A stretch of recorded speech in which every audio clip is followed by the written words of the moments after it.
E a gente volta a falar com o Tiago de Aragão, CEO da Arco Internacional. Tiago, o que podemos esperar do futuro na faixa de Gaza? Olha, essa é uma pergunta que está muito em aberto. Nós temos que esperar a reconstrução. Como essa reconstrução vai se dar é algo ainda é um ponto de interrogação. Estima-se que pode precisar de uns 80 bilhões de dólares e pode levar muito tempo. Quem vai arcar com esse custo, segundo o processo de negociação liderado pelo presidente dos Estados Unidos, Trump, seria um consórcio de vários países para fazer isso. Agora, como executar isso, que é muito importante, e é a dúvida que fica. E, em cima disso, como que vai se dar a administração dessa reconstrução? Os palestinos não vão abrir mão de uma administração não abrindo mão de uma administração, isso também é um sinal de soberania muito importante. E essa soberania gera a pergunta de como que Israel vai se comportar em relação a ela. E é importante ver que, em um minuto do início dessa nova fase, a postura do Hamas de receber os seus reféns libertados por Israel já foi uma demonstração estética de força, segurando suas armas e demonstrando de alguma forma para a população local que eles ainda mandam naquele local, porque para eles isso é muito importante. Então, o papel do Hamas nessa reconstrução e, consequentemente, o papel de Israel, do Irã, etc., por conta da influência direta do Irã no Hamas, é o que faz tudo ser uma incógnita muito grande.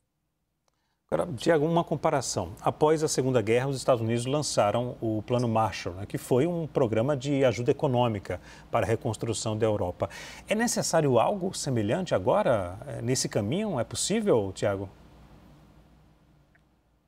É possível e necessário. Agora, a pergunta que fica é a logística de como que vão pagar de volta, porque o Plano Marshall ele foi algo sendo pago Uhum. pelos europeus durante muito e muito tempo, tanto em dinheiro quanto em gestos. Agora, no caso da Palestina, quem pagaria?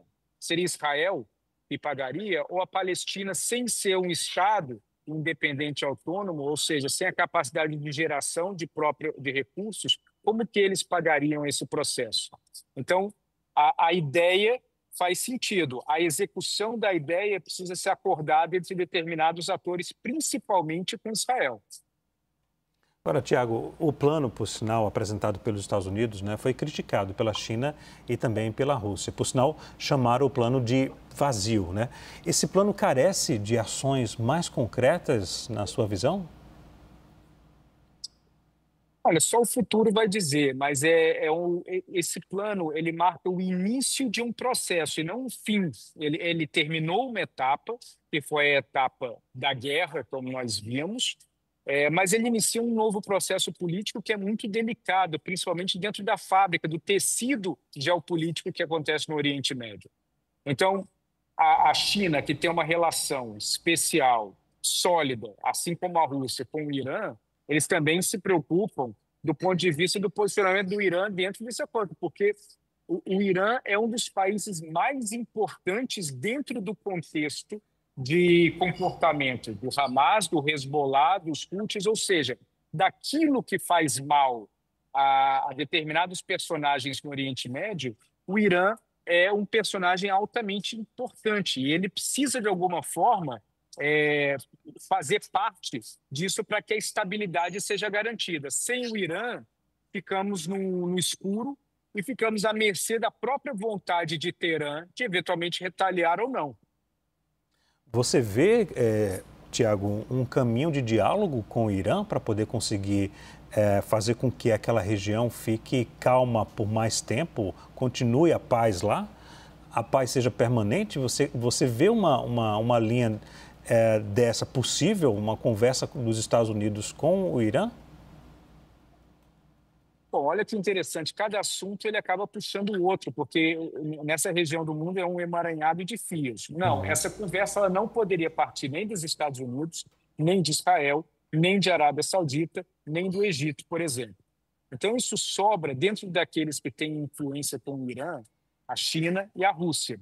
Mas qualquer conversa que envolve China, Rússia e Irã para se chegar a um acordo em relação a essa situação no Oriente Médio, isso passa invariavelmente pela questão nuclear iraniana. E aí é onde é a trava. porque o Irã ele entende que o seu programa nuclear é o grande seguro que ele tem contra eventuais ataques no futuro. Então, isso torna um diálogo com o Irã extremamente complexo, porque ele traz qualquer posicionamento de neutralizar a influência do Irã, ou até o financiamento do Irã para grupos como Hamas, Houthis e Hezbollah, isso invariavelmente traz o tema nuclear para a mesa. E aí que o assunto fica muito complexo e gera mais uma trava para uma eventual negociação de paz na região. Daqui a pouco a gente volta a conversar com o Tiago de Aragão. Muito obrigado, viu? Até já.